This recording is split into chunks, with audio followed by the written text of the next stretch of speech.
अगले 11 दिन में आपकी ज़िंदगी बदलने वाली है, क्योंकि इस वीडियो में मैं आपको बताने वाला हूँ 10 ऐसी चीज़ों के बारे में जिनको अगर कोई आम इंसान समझ लेता है और इनके अंदर काम करना स्टार्ट कर देता है तो उस इंसान का पैसा कई गुना हो सकता है और वो इंसान थोड़े टाइम में बहुत पैसा कमा सकता है। और अगर आप भी इन 10 चीज़ों को समझ लेते हो तो आपकी भी ज़िंदगी अगले 11 दिन में बदल जाएगी। पहली चीज़ है इंडेक्स फंड्स। इंडेक्स फंड्स कैसे काम करते हैं, चलो मैं आपको समझाता हूँ। अगर आप अपना सारा पैसा एक ही कंपनी में लगा देते हो तो उसमें आपका रिस्क बहुत ज़्यादा होता है, क्योंकि वो कंपनी बर्बाद भी हो सकती है और आपके पैसे को जीरो भी कर सकती है। लेकिन अगर आप अपने पैसे को 100 अलग अलग कंपनियों में बांट के लगा दो तो उसमें आपका रिस्क काफ़ी कम हो जाता है, क्योंकि तब एक कंपनी अगर बर्बाद होगी तो एक कंपनी बहुत बड़ी भी बनेगी, तो उसमें आपके चांस काफ़ी ज़्यादा बढ़ जाते हैं अपना पैसा कई गुना करने के। लेकिन दोस्तों 100 कंपनियों में पैसा लगाना बहुत ही मुश्किल है। अब मान लो आपको एक कंपनी के अंदर पैसा लगाना है तो आपको उसके अंदर क्या करना पड़ेगा, आपको उस कंपनी में जाना पड़ेगा, उनको पैसा देना पड़ेगा और उनके साथ में डील करनी पड़ेगी। उसके बाद में आपको उस कंपनी को दिन रात ट्रैक भी करना पड़ेगा कि इस कंपनी के अंदर कैसे प्रॉफिट चल रहे हैं, कैसे अपने कस्टमर्स के साथ में डील कर रही है, इस कंपनी की बैलेंस शीट के अंदर क्या हो रहा है, प्रॉफिट एंड लॉसेस इस कंपनी के कैसे हो रही हैं, ये सब आपको ट्रैक करते रहना पड़ेगा। अब दोस्तों ये काम करना काफ़ी डिफ़िकल्ट है, इसके अंदर आपको बहुत सारा टाइम भी जाएगा और आपका पैसा भी जा सकता है, क्योंकि वो सिर्फ एक ही कंपनी है। लेकिन अगर आपको आपका पैसा 100 कंपनियों में लगाना है तो आपको क्या करना पड़ेगा, आपको फिर अलग अलग 100 कंपनीज में जाना पड़ेगा, उसमें बहुत टाइम लगेगा, उनके साथ में डील करनी पड़ेगी और उसके बाद में उन सभी कंपनियों को ट्रैक करना पड़ेगा, जो कि लगभग इम्पॉसिबल काम है। अगर आप एक कंपनी को डेली 1 घंटा भी ट्रैक करोगे तो आपको एक दिन के अंदर 100 घंटे तो उनको ट्रैक ही करना पड़ेगा, लेकिन एक दिन में सिर्फ 24 घंटे होते हैं, तो ये काम इम्पॉसिबल है। इसी चीज़ में काम आते हैं इंडेक्स फंड्स। अब मान लो कोई इंसान आ जाता है और आपका पैसा लेता है और उनको 100 कंपनियों के अंदर लगा देता है और बाद में अपनी टीम बिठाकर सब कुछ उनका ट्रैक करवाता है और उन कंपनियों से जो रिटर्न बनता है वो आपको दे देता है, तो ये कहलाया जाएगा एक इंडेक्स फंड। स्टॉक मार्केट के मैं आपको 2 इंडेक्स फंड दिखाता हूँ। अभी दोस्तों मैं आपको इंडेक्स का रियल लाइफ एग्जांपल दिखाता हूँ कि एक्चुअल में कैसे दिखते हैं और ये कैसे काम करते हैं। यहाँ पे मैंने निफ्टी 50 का चार्ट खोल लिया है। दोस्तों निफ्टी 50 को सबसे फेमस इंडेक्स माना जाता है स्टॉक मार्केट का, और ये काम कैसे करता है, इसका प्राइस ऊपर कैसे जाता है नीचे कैसे जाता है, वो मैं आपको दिखाता हूँ। दोस्तों निफ्टी 50 में इंडिया के स्टॉक मार्केट में लिस्टेड टॉप 50 कंपनीज हैं, यानी कि इंडिया के स्टॉक मार्केट में लिस्टेड जो सबसे बड़ी 50 कंपनी है ना, उनकी मूवमेंट को ये दिखाता है। अगर वो सभी कंपनियां मिलकर बहुत तगड़ा परफॉर्म कर रही हैं, बहुत तगड़े तगड़े प्रॉफिट्स आ रहे हैं, हर चीज़ बढ़िया चल रही है, तो ये ऊपर जाएगा। अगर इसी टाइम फ्रेम में उन्हीं 50 कंपनियों को बहुत ज़्यादा नुकसान हुआ तो ये उसी टाइम फ्रेम में नीचे भी चला जाएगा, यानी कि उनकी मूवमेंट को मिमिक करता है। और इसके अंदर कौन कौन सी कंपनियाँ आती हैं ये मैं चलो आपको दिखाता हूँ, और ये देख कर ना आप चौंकने वाले हो। आपको लग रहा होगा कि इसके अंदर कोई छोटू मोटू सी कंपनी आती होंगी जिनका हमें नाम ही नहीं पता, कोई इशूशू मुशू कुशू मुशू, ऐसा नहीं है। कंपनीज इसमें कौन सी आती है चलो मैं आपको दिखाता हूँ। सबसे पहले तो इसके अंदर है रिलायंस इंडस्ट्रीज़, हमारे मोटा भाई की कंपनी, मुकेश अंबानी जी की कंपनी। मुकेश अंबानी की मेहरबानी से आप अपने फ़ोन के ऊपर ये वीडियो देख रहे हो।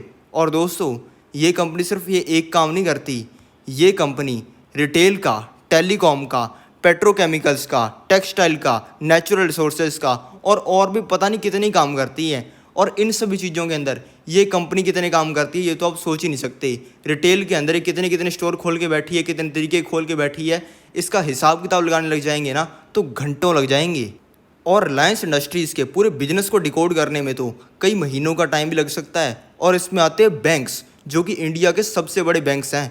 इसके अंदर आता है HDFC बैंक, इसके अंदर आता है कोटक महिंद्रा बैंक, इसके अंदर आता है ICICI बैंक।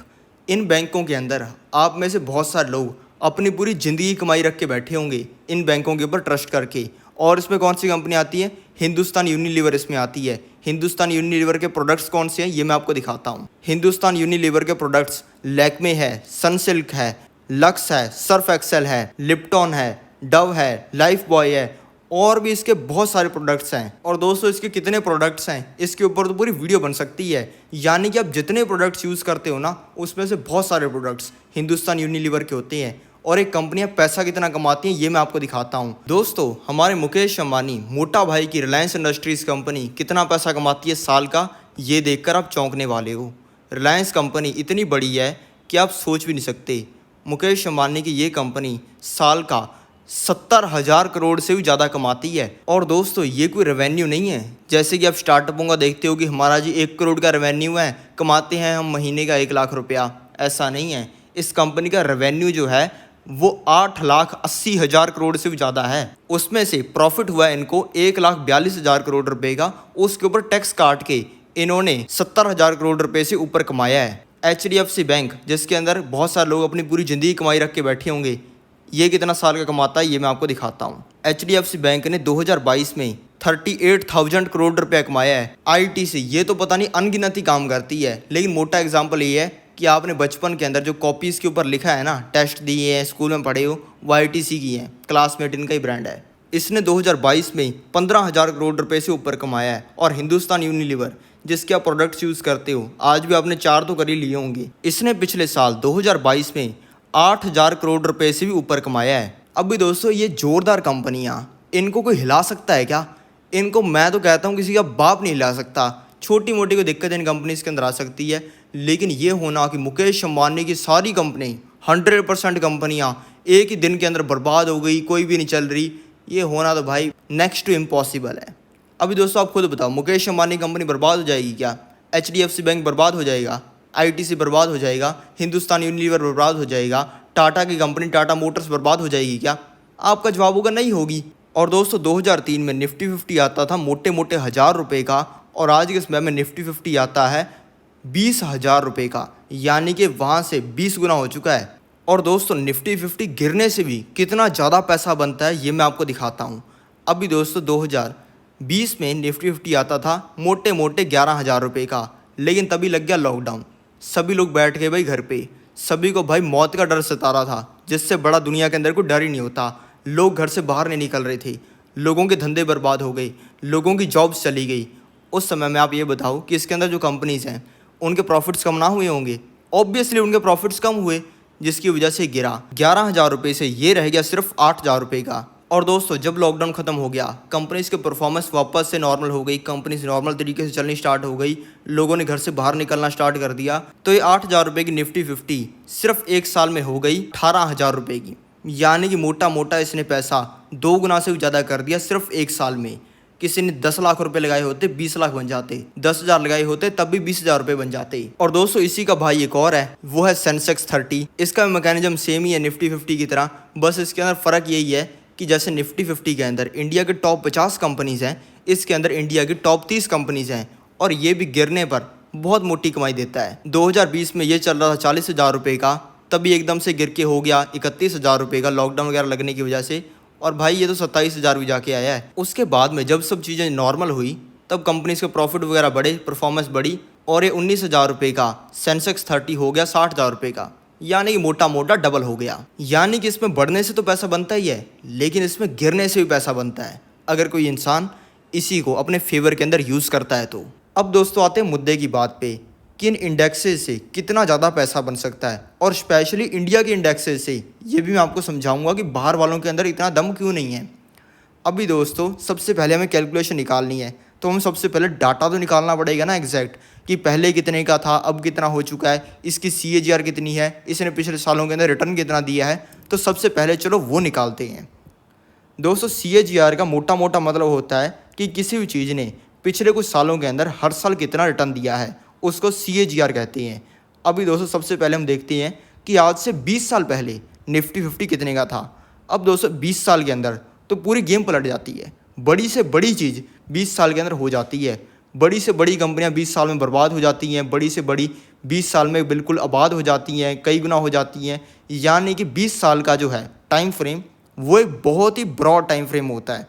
अगर 20 साल तक किसी चीज़ ने सही परफॉर्म किया है, तो वो आने वाले सालों में बहुत बढ़िया कर सकती है, इसके चांस बहुत ज़्यादा बढ़ जाते हैं। दोस्तों 2003 में ये मोटा मोटा आता था 940-930 रुपये का, यानी कि मोटे मोटे 900 रुपये का। ये 900 रुपये मैं आपको कैलकुलेशन ईजी करने के लिए बता रहा हूँ, वरना 930 रुपये से कैलकुलेशन लगाएंगे तो आपके लिए काफ़ी ज़्यादा कॉम्प्लेक्स हो जाएगा, मेरे लिए तो नहीं होगा। और दोस्तों 2003 के 20 साल बाद आज 2003 में ये आता है 19,500 रुपये का, मोटे मोटे की बात कर रहा हूँ मैं।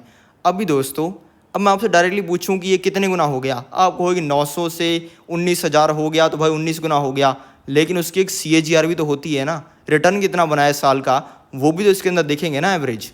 इसी चीज़ को एग्जैक्ट नंबर्स में देखने के लिए मैंने यहाँ पे खोल लिया है CAGR कैलकुलेटर। दोस्तों सबसे पहले मैं आपको ये समझा देता हूँ कि इस कैलकुलेटर के अंदर क्या क्या चीज़ें होती हैं। इसके अंदर 3 चीज़ें होती हैं मोटी मोटी।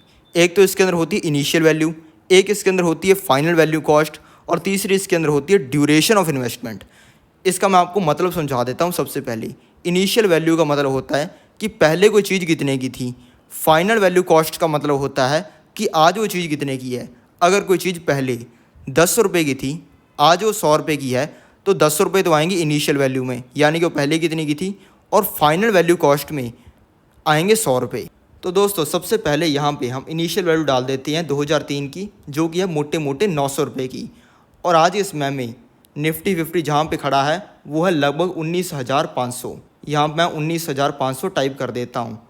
अभी 2023 में से हम माइनस करें 20 साल को, तो नंबर आता है 2003 का, यानी कि इस कारनामे को होने में एग्जैक्टली 20 साल हो चुके हैं। यानी कि इस कारनामे को होने के लिए लगभग 20 साल लग गए। यहाँ पे मैं इसलिए टाइप कर देता हूँ 20, ये 20 ईयर्स हैं। तो दोस्तों इससे पता चलता है कि निफ्टी 50 ने पिछले 20 सालों के अंदर हर साल 16% का रिटर्न दिया है। और इससे पैसा कितना बनता है वो मैं आपको दिखाता हूँ। अभी दोस्तों इसकी कैलकुलेशन करके देखते हैं कि इनसे कितना ज़्यादा पैसा बन सकता है। लेकिन कैलकुलेशन करने से पहले मैं आपको बता दूं कि किसी चीज़ ने पहले कितना रिटर्न दिया है, पहले कितना पैसा कमा के दिया है, वो कोई श्योरिटी नहीं देता है कि वो आगे कमा के देगा या नहीं देगा। अभी दोस्तों निफ्टी 50 ने पिछले 20 सालों के अंदर तो हर साल 16% का रिटर्न दिया है, लेकिन इससे ये श्योरिटी नहीं मिलती है कि आने वाले सालों में भी वो हर साल 16% का रिटर्न नहीं देगा। अभी दोस्तों रिटर्न आने वाले 20 सालों में ज़्यादा भी हो सकता है, कम भी हो सकता है, या फिर कहीं पे भी हो सकता है। लेकिन अगर हम मान के चलें कि 20 सालों का जो टाइम फ्रेम है वो बहुत ही बड़ा टाइम फ्रेम है, ये बता देता है कि किसी भी चीज़ में एक्चुअल में दम है या नहीं। तो इसलिए मान के चलें कि आने वाले सालों में भी ये हर साल 16% का रिटर्न देता है, तब देखते हैं कितना ज़्यादा पैसा बन सकता है। अब अगर कोई इंसान महीने के 3,000 रुपये लगाने स्टार्ट कर देता है निफ्टी 50 में, 3,000 रुपये महीने के, वो डेली के 100 रुपये। डेली के 100 रुपये ज़्यादातर लोगों के लिए कोई बड़ा अमाउंट नहीं होता। आप जाते होगे कहीं पे रेडी पर तो 100 रुपये कुछ खा ही जाते होगे, समोसे खा गए, और अगर आप शहर में जाओगे तो गोलगप्पे भी खा सकते हो आप 100 रुपये के। 100 रुपये का पेट्रोल भरवा लिया, 100 रुपये में यहाँ चले गए वहाँ चले गए, दोस्त को दे दिए, और इसी तरीके से 100 रुपये तो ऐसे ही खर्च हो जाते हैं और हम खर्च करने से पहले सोचते भी नहीं है। लेकिन अगर कोई इंसान इसी 100 रुपये को निफ्टी 50 के अंदर लगाने लग जाता है तो देखते हैं कितना बड़ा अमाउंट बनेगा। अगर वो इंसान इसी कारनामे को करता है मात्र 5 सालों के लिए, तब देखते हैं कि क्या चीज़ होगी। यहाँ पे मैं रिटर्न डाल देता हूँ 16% का। तो 5 सालों में उस इंसान ने लगा दिए होंगे 1,80,000 रुपये, और उस इंसान के 2,77,000 रुपये बन जाएंगे। मोटे मोटे आपको बताऊँ तो 2,70,000 रुपये बन जाएंगे। और अगर वही इंसान इसी कारनामे को, इसी इन्वेस्टमेंट को करता है 15 सालों के लिए, तब मैं आपको दिखाता हूँ कि कितना बड़ा अमाउंट बनेगा। अगर 5 सालों की जगह कोई इंसान इसी इन्वेस्टमेंट को 15 सालों के लिए करता है तो उस इंसान के पास में 22 लाख रुपए हो जाएंगी। अगर कोई इंसान इसी कारनामे को कर लेता है 20 सालों तक, तो भाई पूरी गेम ही पलट जाएगी। उस इंसान के पास में 20 साल में हो जाएंगे 52 लाख रुपए, और उसने सिर्फ इन्वेस्टमेंट 7,20,000 रुपये की होगी, क्योंकि दोस्तों इसके अंदर एक कंपाउंडिंग काम कर रही है। अगर कोई चीज़ है मान लो 100 रुपये की, अगले साल हमें उसके ऊपर 16% का रिटर्न मिला, यानी कि अगले साल हमारे 100 रुपये बढ़ के हो गए 116 रुपये। तो उसके अगले साल यानी कि दूसरे साल जो रिटर्न बनेगा वो 100 रुपये के ऊपर नहीं बल्कि 116 रुपये के ऊपर बनेगा। और इसी तरीके से कंपाउंडिंग काम करती है। तो 20 साल में उस इंसान के पास में हो जाएगी 52 लाख रुपए। और अब देखते हैं 30 साल के अंदर उस इंसान के पास में कितना पैसा हो जाएगा। 30 साल में उस इंसान के पास में हो जाएंगे 2,60,00,000 रुपए, और उस इंसान ने सिर्फ 10,80,000 रुपये लगाए होंगे। लेकिन दोस्तों एक मैजिक आपने अभी देखा नहीं है। अभी दोस्तों सिर्फ अगर एक साल बढ़ाते हैं ना तो अमाउंट बिल्कुल पागलों की तरह बढ़ेगा। दोस्तों यहाँ तक कैलकुलेशन में ईयर्स जो हैं वो काफ़ी ज़्यादा हो चुकी हैं, 30 साल हो चुके हैं। अब इसके बाद में अगर इसमें सिर्फ एक साल भी बढ़ाएंगे ना तो पूरी गेम पलट जाएगी। अगर 30 साल की जगह वो इंसान बस 1 साल और वेट कर लेता है, यानी कि 31 साल वेट कर लेता है, तो उस इंसान के पास में 3,12,00,000 रुपये हो जाएंगे। अब दोस्तों अगर वो इंसान 32 साल वेट कर लेता है तब देखते हैं कितना अमाउंट हो जाएगा। 32 साल में उस इंसान के पास में 3,60,00,000 रुपये हो जाएंगे। 33 साल में उस इंसान के पास में 4,30,00,000 रुपये हो जाएंगे। और अगर कोई इंसान 40 साल तक ये कारनामा करता है तो उस इंसान के पास में 13 करोड़ रुपये हो जाएंगे। और दोस्तों उस इंसान के बच्चों की तो पूरी ज़िंदगी बदल जाएगी, क्योंकि इतने टाइम बाद भी 13 करोड़ रुपए एक तगड़ा अमाउंट रहेगा। मजा आया दोस्तों इंडेक्स फंड के बारे में जानकर। आप कह रहे होगे कि यार मजा आ गया, सर ने क्या चीज़ बता दी। लेकिन दोस्तों इंडेक्स फंड तो कुछ भी नहीं है, वो तो बस एक ट्रेलर है। अभी तो पिक्चर भी छोड़ दो, वेब सीरीज अभी बाकी है। दूसरी चीज़ लेके आ चुका हूँ, जो कि है गोल्ड का ETF, जिसके बारे में आपको सीखना चाहिए। सबसे पहले मैं आपको ये समझाता हूँ कि ETF की फुल फॉर्म क्या होती है। ETF की फुल फॉर्म होती है एक्सचेंज ट्रेडेड फंड। और दोस्तों गोल्ड का ETF जो कि 50-100 रुपये का आता है, उसको खरीद कर आप 2-3 लाख रुपए के गोल्ड जैसा मज़ा ले सकते हो। समझाता हूँ कैसे। दोस्तों सबसे पहले आपको ये समझना पड़ेगा कि ये काम कैसे करता है। अभी दोस्तों सबसे पहले आते हैं इन्वेस्टर्स, जो कि गोल्ड के ETF की यूनिट्स खरीदते हैं। अब आप कहोगे यूनिट्स को खरीदते हैं, डायरेक्टली ETF क्यों नहीं खरीद लेते। दोस्तों ETF आप खरीदने जाओगे ना किसी कंपनी के पास में, आपको लगभग 4-5 हज़ार करोड़ रुपए देने पड़ जाएंगे। तो इसलिए यूनिट्स होती हैं इसकी छोटी छोटी, जिसको इन्वेस्टर्स खरीदते हैं। अब जब लाखों इन्वेस्टर्स यही 50-100 रुपये की यूनिट्स को खरीदते हैं, तब कंपनी के पास में करोड़ों रुपया इकट्ठा हो जाता है। और उस करोड़ों रुपये से कंपनी पता क्या करती है, कंपनी उस करोड़ों रुपये से गोल्ड खरीदती है। और गोल्ड खरीदती है वो फिजिकल, जो एक्चुअल में आपने मूवियों में नहीं देखा कि वो बहुत सारा बड़ा सा लॉक होता है, उसके अंदर बहुत सारा गोल्ड पड़ा होता है। वही काम ये कंपनी करती है, बहुत सारा गोल्ड खरीद के रख लेती है। उसके बाद में जब गोल्ड का प्राइस बढ़ता है, तब ये ETF भी बढ़ता है। और दोस्तों इस गोल्ड के ETF का एम यही होता है कि जो गोल्ड का प्राइस एक्चुअल मार्केट में चल रहा है एग्जैक्टली उसको मिमिक करे। यानी कि मान लो थोड़ा सा गोल्ड का प्राइस जो है वो नीचे चला गया, तो ये भी उसके साथ में एग्जैक्टली नीचे जाए। थोड़ा सा ऊपर चला गया तो ये भी एग्जैक्टली उसके साथ में ऊपर जाए। तो 100% ये ट्राई करते हैं कि गोल्ड के प्राइस के साथ में चलें, और ये लगभग उसके साथ में ही चलता है। अब अगर मैं आपसे पूछूं कि आपको अपनी पूरी ज़िंदगी कमाई लगानी है, आप कहाँ पे लगाओगे। आप कहोगे हम तो लगाएंगे गोल्ड में, बढ़िया वहाँ पे रिटर्न मिलता है। और पता नहीं कितने हज़ार सालों से चल रहा है, पता नहीं 10,000 साल हो गए होंगे, और तब से इसका बोलबाला है पूरे मार्केट में। अब दोस्तों मैं आपको दिखाता हूँ कि गोल्ड के कितने ETF अवेलेबल हैं। वैसे तो बहुत सारे ETF अवेलेबल हैं, लेकिन मैं आपको बड़े बड़े दिखाने वाला हूँ। सबसे पहले आता है axis gold ETF। Axis bank आपने सुना है ना, उनका ही है ये। दूसरे नंबर पर आता है Aditya BSL gold ETF। Aditya Birla group आप जानते हो ना, शायद आपने कुछ उसके प्रोडक्ट्स यूज किए होंगे, उनका है ये। आगे आता है HDFC बैंक।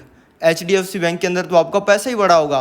ये HDFC बैंक का गोल्ड का ETF उनका ही है। अब मैंने आपको ये 3 ETF दिखाए, लेकिन आपका सवाल ये होगा कि आपने 3 दिखा दिए, अब इनके रिटर्न में भी कुछ फ़र्क होगा क्या। कोई बड़ी कंपनी है तो उसका ज़्यादा रिटर्न होगा, छोटी कंपनी है तो उसका कम होगा।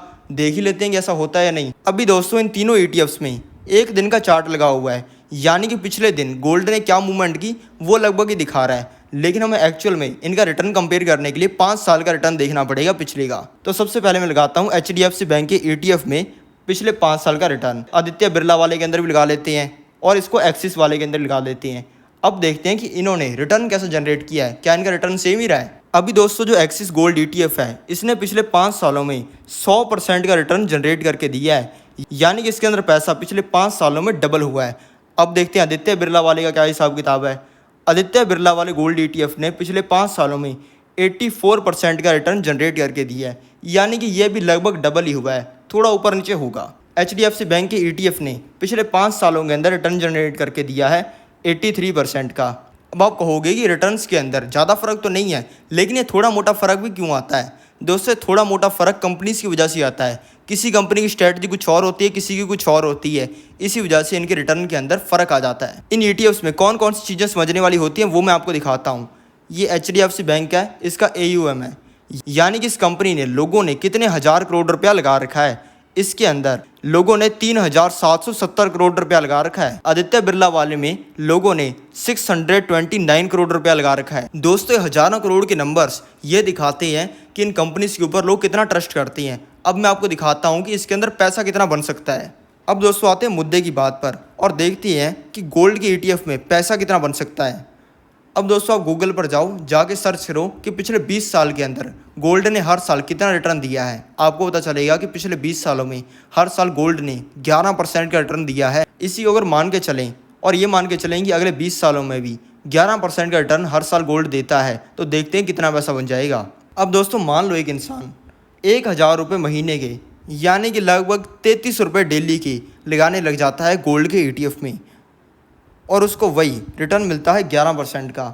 अब ये रिजल्ट आपको दिखाने से पहले आपको मैं बता दूं कि दोस्तों पक्की बात नहीं है कि अगले 20 सालों के अंदर हर साल गोल्ड का जो रिटर्न होगा वो 11% का होगा। कम ज़्यादा हो सकता है, लेकिन हम ये एस्टिमेटेड नंबर मान के चल रहे हैं। अगर कोई इंसान 1,000 रुपये पर मंथ लगाता है गोल्ड के ETF में 20 सालों तक और उसको 11% का रिटर्न मिलता है, तो उसके पास में 20 साल बाद हो जाएंगे 8,70,000 रुपये। अगर कोई इंसान डेली के 100 रुपये लगाने लग जाता है, यानी कि महीने के 3,000 रुपये, तो उसके पास में हो जाएंगे 26 लाख रुपये। अगर कोई बड़ा आदमी है वो लगाने लग जाता है डेली के 1,000 रुपये, यानी कि महीने के 30,000 रुपये, तो उसके बन जाएंगे 2,60,00,000 रुपये। अब बढ़ते हैं अगली चीज़ पर।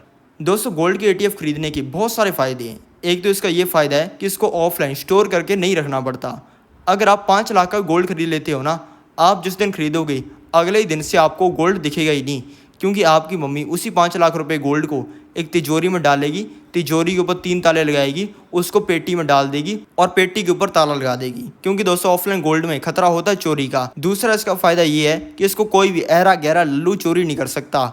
आपके पास में 1 करोड़ रुपए का गोल्ड है ना, आपके हर टाइम दिमाग के ऊपर टेंशन रहेगी, लेकिन वहीं पे आप भले 1 करोड़ के गोल्ड के ETF खरीदो, उसका स्क्रीनशॉट खींचो और उसको अपनी जेब में डाल के रखा करो, आपको कोई फर्क नहीं पड़ेगा। तीसरी चीज़ है दोस्तों जो कि किसी भी इंसान के पैसे को कई गुना कर सकती है, वो है रीट्स। रीट भी गोल्ड की ETF की तरह ही काम करती है, लेकिन इसका मैकेनिज्म थोड़ा अलग होता है। दोस्तों इसके अंदर सबसे पहले लोग, जिनको फाइनेंस की लैंग्वेज में इन्वेस्टर कहा जाता है, वो रीट की यूनिट्स खरीदते हैं। और दोस्तों इसकी यूनिट्स कितने की होती है ये भी देख लो।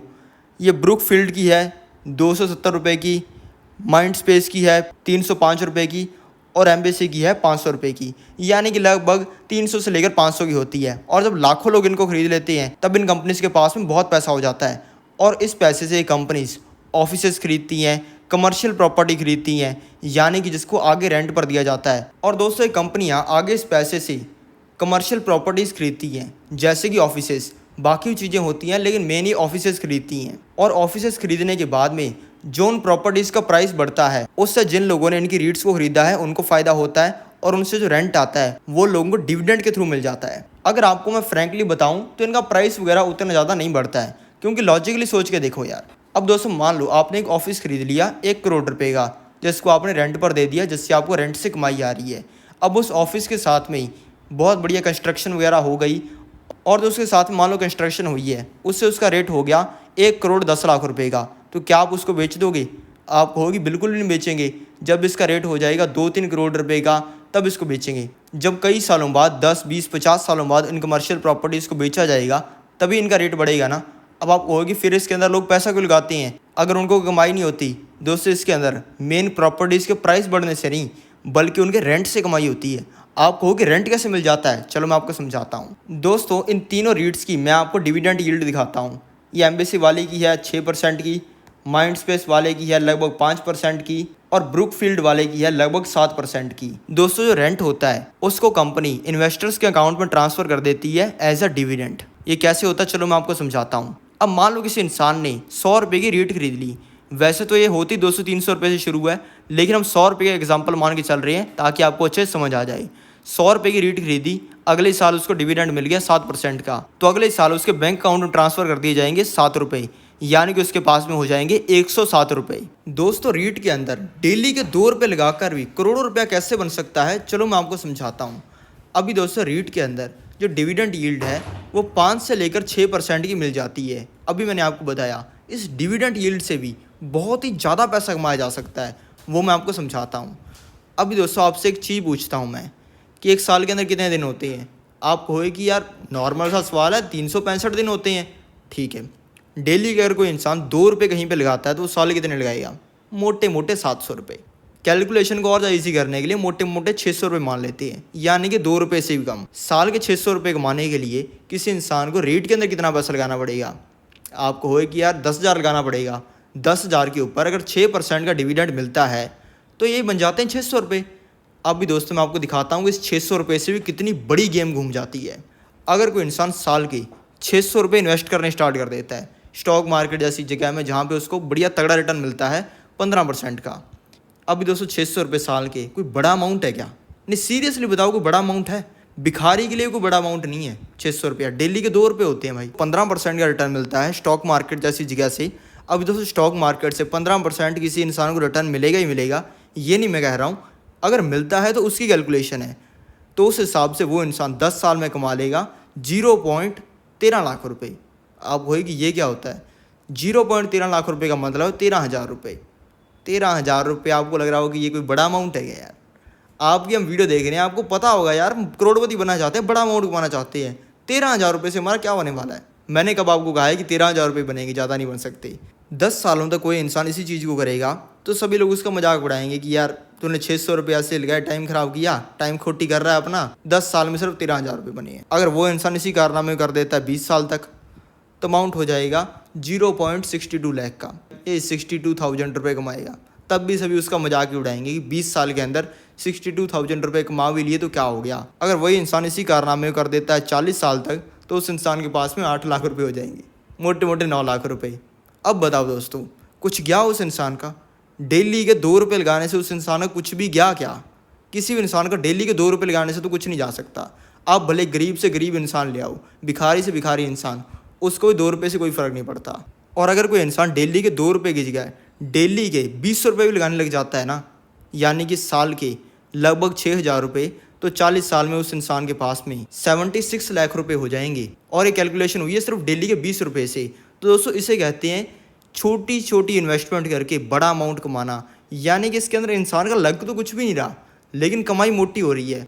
अब भी दोस्तों छोटे छोटे अमाउंट लगाकर ही कितना बड़ा अमाउंट बन जाता है और कितने बड़े बड़े गोल अचीव हो जाते हैं, ये मैं आपको समझाता हूँ। अभी दोस्तों मान लो कोई इंसान है जिसका अभी भी बच्चा पैदा हुआ है और वो सोचता है कि यार मेरा जब ये बेटा 25-30 साल का होना, तब इसके पास में बढ़िया शानदार गाड़ी हो, लगभग 20 लाख रुपए की, क्योंकि ज़्यादातर लोगों के लिए जो बढ़िया गाड़ी है वो लगभग 20 लाख रुपए की आती है। तो वो इंसान करना क्या है? 20 लाख की गाड़ी खरीदने के लिए उसको 20 रुपये लगाने हैं। 20 रुपये एक बार नहीं, उसको डेली लगाने हैं। डेली के 20 रुपये अगर कोई इंसान लगाता है तो वो इंसान साल के 6,000 रुपये लगाएगा। स्टॉक मार्केट में मान लो लगाता है, और अगर उस इंसान को 15% का रिटर्न मिलता है, तो वो इंसान 30 साल के अंदर, जब उसका बच्चा ऑब्वियसली 30 साल का होगा, तब वो कमा लेगा मोटे मोटे 22 लाख रुपए। क्या लगा उसके अंदर? डेली के 20 रुपये लगे, डेली के 20 रुपये से 22 लाख की गाड़ी आ गई। इससे दोस्तों पता चलता है कि छोटी छोटी इन्वेस्टमेंट में भी कितना ज़्यादा दम है, और बड़ी इन्वेस्टमेंट में तो यार कितना ही दम होगा, ये आप खुद ही सोच रहे हो। है चौथी चीज़ है दोस्तों जो कि किसी भी इंसान के पैसे को कई गुना कर सकती है, जो कि आपको सीखनी चाहिए, वो है म्यूचुअल फंड्स। ये म्यूचुअल फंड कैसे काम करते हैं आपको मैं शॉर्ट में समझाता हूँ। सबसे पहले इन्वेस्टर्स म्यूचुअल फंड्स को खरीदते हैं। आगे म्यूचुअल फंड कंपनी उस पैसे से इक्विटी, स्टॉक्स, बॉन्ड्स, इन सभी चीज़ों को खरीदती है, जिससे जब म्यूचुअल फंड को फायदा होता है तब इनकी म्यूचुअल फंड का प्राइस बढ़ता है। अब दोस्तों म्यूचुअल फंड से रिटर्न बढ़ता है, वो वेरी कर सकता है कि कौन से म्यूचुअल फंड को कोई इंसान बाई कर रहा है। अब जैसे इस SBI ब्लू चिप फंड ने पिछले 5 सालों के अंदर रिटर्न दिया है हर साल 15% का, लेकिन वहीं पे SBI के स्मॉल कैप फंड ने पिछले 5 सालों में रिटर्न दिया है 20% का। म्यूचुअल फंड्स भी मेनली 3 तरीके के होते हैं। म्यूचुअल फंड्स भी दोस्तों मेनली 3 तरीके के होते हैं। पहले होते हैं इक्विटी म्यूचुअल फंड्स, दूसरे होते हैं डेट म्यूचुअल फंड्स, और तीसरे होते हैं हाइब्रिड म्यूचुअल फंड्स। स्टार्ट करते हैं इक्विटी म्यूचुअल फंड्स में क्या क्या आता है। अब मान लो किसी इंसान ने इक्विटी म्यूचुअल फंड में पैसा लगा दिया, तो उसके उस पैसे से, अब मान लो लाखों लोगों ने म्यूचुअल फंड में पैसा लगा दिया, म्यूचुअल फंड के पास में करोड़ों रुपये आ गया, तो उस करोड़ों रुपये को इन्वेस्ट करेगा एक एक्सपर्ट स्टॉक्स के अंदर, और जब वो स्टॉक्स बढ़ेंगे तब वो म्यूचुअल फंड भी बढ़ेगा। इक्विटी म्यूचुअल फंड्स में भी 3 तरीके के म्यूचुअल फंड्स होते हैं। पहले होते हैं स्मॉल कैप फंड्स, दूसरे होते हैं मिड कैप फंड्स, और तीसरे होते हैं large cap funds. Small cap fund में दोस्तों छोटी कंपनियों के अंदर पैसा लगाया जाता है, जिससे इसका रिटर्न भी ज़्यादा आता है। मिड कैप फंड में दोस्तों जो बड़ी कंपनीज हैं उनके अंदर पैसा लगाया जाता है, और दोस्तों लार्ज कैप फंड है उसमें बहुत बड़ी कंपनीज के अंदर पैसा लगाया जाता है। दूसरे होते हैं दोस्तों डेट म्यूचुअल फंड्स, जिसमें लोगों के पैसे को गवर्नमेंट बॉन्ड्स, ट्रेजरी बिल्स, इन सभी चीज़ों के अंदर लगाया जाता है। इस चैनल पर बहुत जल्दी म्यूचुअल फंड्स के ऊपर एक डिटेल वीडियो आने वाली है, उसमें मैं आपको ये सब डिटेल में बताऊंगा कि ये चीज़ें होती क्या हैं। तीसरे होते हैं दोस्तों हाइब्रिड म्यूचुअल फंड्स, यानी कि इसके अंदर लोगों के पैसे को डेट प्लस सिक्योरिटीज़ यानी कि स्टॉक्स के अंदर लगाया जाता है, और इसके अंदर लोगों को दोनों का फ़ायदा मिलता है। पांचवी चीज़ है दोस्तों स्टॉक मार्केट। स्टॉक मार्केट के अंदर कुछ हज़ार रुपये लगाकर ही करोड़ों रुपए कैसे बन सकता है, चलो मैं आपको समझाता हूँ। अभी दोस्तों स्टॉक मार्केट वैसे तो एक बहुत ही बड़ा टॉपिक है। स्टॉक मार्केट के अंदर बहुत सारी चीज़ें होती हैं, investing, swing trading, option trading, small cap stocks, mid cap stocks, large cap stocks, chart trading, investing, dividend, technical analysis, fundamental analysis, future prediction, इसी तरीके की बहुत सारी चीज़ें। इनको समझने के लिए काफ़ी टाइम लग जाएगा, इसलिए हम कवर करते हैं सिर्फ इन्वेस्टिंग को। अभी दोस्तों इन्वेस्टिंग मेनली 2 तरीके की होती है। पहली तो होती है 1-2 साल के लिए। अब 1-2 साल पैसा लगाने को इन्वेस्टिंग कहना भी इन्वेस्टिंग का मजाक है, लेकिन लोग ऐसा करते हैं, इसी वजह से मुझे ऐड करना पड़ा। और दूसरे तरीके की इन्वेस्टिंग होती है 10 साल, 20 साल, 50 साल, यानी कि बहुत बड़े टाइम के लिए। अभी दोस्तों जान लेते हैं शॉर्ट टर्म इन्वेस्टिंग के अंदर क्या होता है। शॉर्ट टर्म इन्वेस्टिंग में 1-2 साल के लिए की जाने वाली इन्वेस्टिंग को बोल रहा हूँ। सबसे पहले आप ये देखो, अपोलो टायर्स लिमिटेड का स्टॉक। अपोलो टायर्स ये वही कंपनी है जिसकी आपकी दोस्तों 2020 में लगभग इसका एक शेयर आता था 100 रुपये का, और आज के समय में इसका एक शेयर आता है लगभग 400 रुपये का, यानी कि ये 3 सालों में 4 गुना हो चुका है। आदित्य बिरला कंपनी के काफ़ी प्रोडक्ट्स आप भी यूज़ करते होंगे। आज के समय में इसका एक शेयर 190 का आता है, लेकिन 2022 में यानी कि लगभग आज से 1 साल पहले इसका एक शेयर सिर्फ 90 रुपये का आता था, यानी कि ये वहाँ से डबल हो चुका है, वो भी सिर्फ 1 साल में। और अब बात करते हैं IDFC की। IDFC वही कंपनी है जिसका बैंक भी है। 2020 में इसका एक शेयर 15 रुपये का आता था, और आज इस समय में इसका एक शेयर लगभग 100 रुपये का आता है, यानी कि ये वहाँ से पिछले 3 सालों के अंदर 5 गुना हो चुका है। ये हो गई दोस्तों शॉर्ट टर्म इन्वेस्टिंग की बात। लेकिन दोस्तों बात करें कि अगर लंबे टाइम के लिए पैसा लगाया जाता है तो कितना ज़्यादा पैसा बनता है, ये मैं आपको दिखाता हूँ। यहाँ पे मैंने खोल लिया बजाज फाइनेंस का स्टॉक। ये बजाज फाइनेंस वही कंपनी है जिसके थ्रू आप अपने फ़ोन, टीवी या फिर घर की EMI भरते होगे, क्योंकि दोस्तों इस कंपनी का काम ये EMI पर लोगों को चीज़ें देना। अगर मैं इसके कर्सर को पीछे ले जाता हूँ और आपको पुराने समय में दिखाता हूँ कि इसका पहले कितना प्राइस था, तो आप देखकर चौंक जाओगे। 2009 में इसका एक शेयर 5 रुपये का आता था, यानी कि तब 5 रुपये में कोई भी इंसान बजाज फाइनेंस का एक शेयर खरीद सकता था। और उसके बाद में बजाज फाइनेंस कंपनी बहुत ही बड़ी बन गई, और दोस्तों बनना लाजमी भी था, क्योंकि दोस्तों Bajaj finance company Bajaj group की है जिसका ऑलरेडी मार्केट में बहुत नाम है, और ऊपर से एक ऐसे मार्केट में काम कर रही थी जो कि आने वाले समय में बूम करने वाला था। 2009 में अगर कोई इंसान होता जो कि सोचता कि यार ये बजाज फाइनेंस कंपनी जो कि EMI पर प्रोडक्ट्स देती है, ये आने वाले समय में बहुत ग्रो करने वाली है, क्योंकि आने वाले समय में इंडिया ग्रो करने वाला है, और जब इंडिया ग्रो करेगा लोग ज़्यादा फ़ोन, टीवी, घर ये सब खरीदेंगे, जिससे इस बजाज फाइनेंस कंपनी को बहुत फ़ायदा होगा। अभी दोस्तों ये तो एक बहुत ही सिंपल सा लॉजिक है जिसको कोई 5वीं में पढ़ने वाला बच्चा भी लगा सकता है। यही बच्चों वाला लॉजिक लगाकर अगर किसी इंसान ने 2009 में बजाज फाइनेंस के अंदर 1 लाख रुपए लगा दिए होते ना, तो आज इस समय में उसका पैसा कितने गुना हो जाता, ये देखकर आप चौंक जाओगे। 2009 में इसका एक शेयर आता था 5 रुपये का, और आज इस समय में इसका एक शेयर 7,622 रुपये का आता है, यानी कि वहाँ से लगभग 1500 गुना हो चुका है। 1 लाख रुपए इसके अंदर 2009 में लगाए जाते तो उसके 15 करोड़ रुपए बन सकते थे, और अगर 10,000 रुपये लगाए होते तो उसके 1.5 करोड़ रुपए बन सकते थे। दोस्तों 2009 में रिलैक्सो का एक शेयर आता था 1 रुपये का, यानी कि 1 रुपये के अंदर रिलैक्सो का एक शेयर मिल जाता था। 10,000 रुपये के अंदर 10,000 शेयर्स मिल जाते थे, और आज इस समय में रिलैक्सो का एक शेयर आता है 900 रुपये का, यानी कि वहाँ से 900 गुना हो गया। और 2021 में थोड़ा सा टाइम पहले ही इसके एक शेयर का प्राइस पहुंच गया था 1400 रुपये का, यानी कि 2009 में अगर किसी इंसान ने इसमें 10,000 रुपये लगाए होते तो उसके 1 करोड़ 40 लाख रुपए बन जाते। 2021 में अगर किसी इंसान ने 10,000 रुपये लगाए होते तो 2021 में उसके 10,000 रुपये 1 करोड़ 40 लाख रुपए के अंदर बदल जाते, और आज के समय में उसके शेयर्स की वैल्यू 90 लाख रुपए की होती। ये देखकर दोस्तों आपको ये तो समझ में आ गया होगा कि स्टॉक मार्केट से कितना ज़्यादा पैसा बनता है। छठी चीज़ है दोस्तों जो कि आपको समझनी चाहिए अपने पैसे को कई गुना करने के लिए, वो है डिविडेंड्स। डिविडेंड का मोटा मोटा मतलब क्या होता है मैं आपको ये समझाता हूँ। अभी दोस्तों मान लो आपने कंपनी के अंदर पैसा कमाया और अगले साल उस कंपनी ने बहुत तगड़ा प्रॉफिट कमाया, तो वो कंपनी आपको अपने प्रॉफिट में से एक छोटा सा हिस्सा दे सकती है, और अगर वो दे देती है तो वो डिविडेंड कहलाया जाएगा। अभी दोस्तों एक्चुअल में लोगों को मिलता कैसे है ये मैं आपको दिखाता हूँ। अभी दोस्तों यहाँ पे मैंने कोल इंडिया का स्टॉक खोला हुआ है, और दोस्तों इसने डिविडेंड दिया है, और ये कैसे दिया है मैं आपको ये समझाता हूँ। यहाँ पे मैंने इसी कंपनी का प्रॉफिट एंड लॉस स्टेटमेंट खोल लिया है, यानी कि ये कंपनी जितना प्रॉफिट करती है या फिर लॉस करती है उसको ये दिखाता है। अभी दोस्तों वैसे तो ये कंपनी प्रॉफिट कर रही है तो वही यहाँ पे आएगा।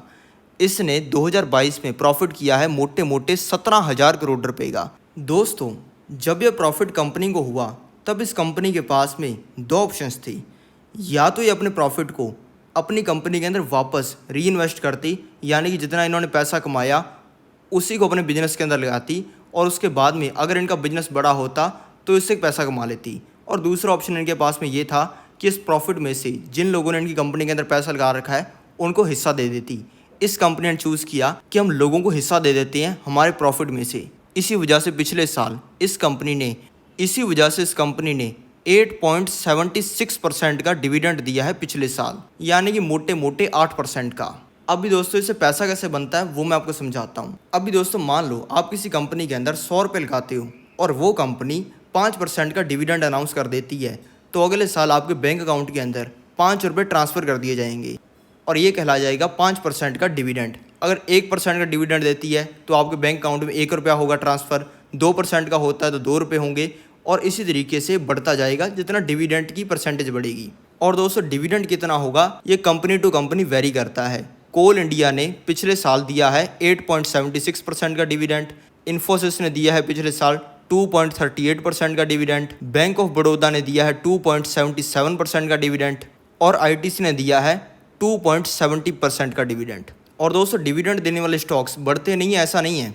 अभी दोस्तों जैसे बैंक ऑफ बड़ौदा का शेयर है, ये 2020 में आता था 50 रुपये का, आज इस समय में आता है मोटे मोटे 200 रुपये का, यानी कि वहाँ से 4 गुना हो गया, 3 साल में 4 गुना। यानी कि अगर किसी इंसान ने इसमें 10,000 रुपये लगाए होते उसके 40,000 रुपये बन जाते। इन्फोसिस है, इसका एक शेयर आता था 2009 में 150 रुपये का और आज के समय में इसका एक शेयर आता है मोटे मोटे 1300 रुपये का, यानी कि वहाँ से 8 से लेकर 9 गुना बढ़ गया।